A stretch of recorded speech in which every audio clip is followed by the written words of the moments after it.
কি বলেছিলাম না, শীতকাল একেবারে শেষ হতেই চলেছে। আর শীতকাল শেষ হওয়া মানেই কাঁঠাল কিন্তু বাজারে উঠে পড়েছে। তাই বেশি দেরি না করেই গরমকালের সবজি কাঁঠাল নিয়ে চলে এলাম আজকে বাড়িতে রান্না করব বলে। তার জন্য একটা শুকনো মশলা কিন্তু তৈরি করে নিতে হবে, পারফেক্ট একটা কাঁঠালের যদি তোমরা রেসিপি চাও। তার জন্য শুকনো কড়াইতে সামান্য লঙ্কা, মানে শুকনো লঙ্কা নেবে, তার সাথে দারচিনি, সামান্য গোটা ধনে আর লবণ দিয়ে ভালো করে গুঁড়িয়ে নিতে হবে। কড়াইতে সামান্য পরিমাণে জল নিয়ে তাতে লবণ আর হলুদ দিয়ে মিশিয়ে আলু আর কাঁঠালগুলো ভাপিয়ে নিয়েছি। খুব বেশি কিন্তু সেদ্ধ করার প্রয়োজন নেই। যখনই দেখবে হালকা হালকা ভাপে একটু সেদ্ধ হয়ে গেছে, নামিয়ে রেখে দিয়েছি। ওই কড়াইতে সামান্য তেল গরম করে লবণ আর হলুদ মাখানো চিংড়ি মাছগুলো ভেজে নিয়েছি। দেখো, চিংড়ি মাছগুলো কিন্তু খুব বেশি লাল করবে না, কারণ যখন আমরা মশলা কষাবো তখন কিন্তু চিংড়ি মাছগুলো একেবারে ভেজে যাবে। কড়াইতে যে আলু আর আমরা কাঁঠালটা ভাপিয়ে রেখেছিলাম এইবার ভালো করে হালকা করে ভেজে নিয়েছি। খুব বেশি লাল করার দরকার নেই। ভালো করে যখন আমাদের ভাজা হয়ে যাবে ওই তেলেই দিয়েছি একটা শুকনো লঙ্কা, দুটো কাঁচা লঙ্কা, সামান্য দারচিনি ফোড়ন দিয়ে তার মধ্যে দিয়েছি পেঁয়াজ কুচি। পেঁয়াজের পরিমাণ একটু বেশিই রাখতে হবে যেহেতু কাঁঠাল চিংড়ি বানাচ্ছি।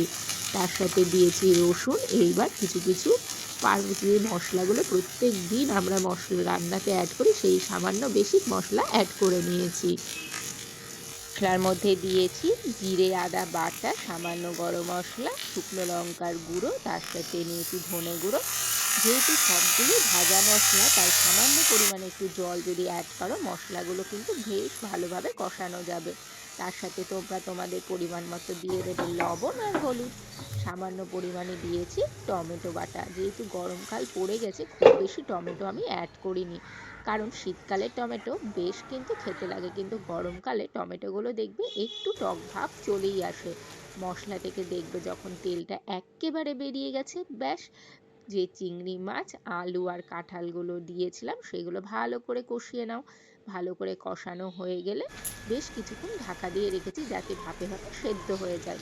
যখনই দেখবে পুরো একেবারে তেল বেরিয়ে আসছে, কিছু ফ্যাটানো দই তার মধ্যে অ্যাড করে দিয়েছি। ভালো করে মশলাটা ভাজা হয়ে গেলেই তার মধ্যে দিয়েছি সামান্য গরম জল। তোমরা চাইলে ঠান্ডা জলও ব্যবহার করতে পারো, তবে রান্নাতে যখনই তোমরা গরম জল ইউজ করবে সেই রান্নার স্বাদ কিন্তু একেবারে বদলে যাবে। আর আমার রান্নাগুলো তোমাদের কেমন লাগছে কমেন্ট বক্সে কিন্তু কমেন্ট করে জানাতে ভুলো না।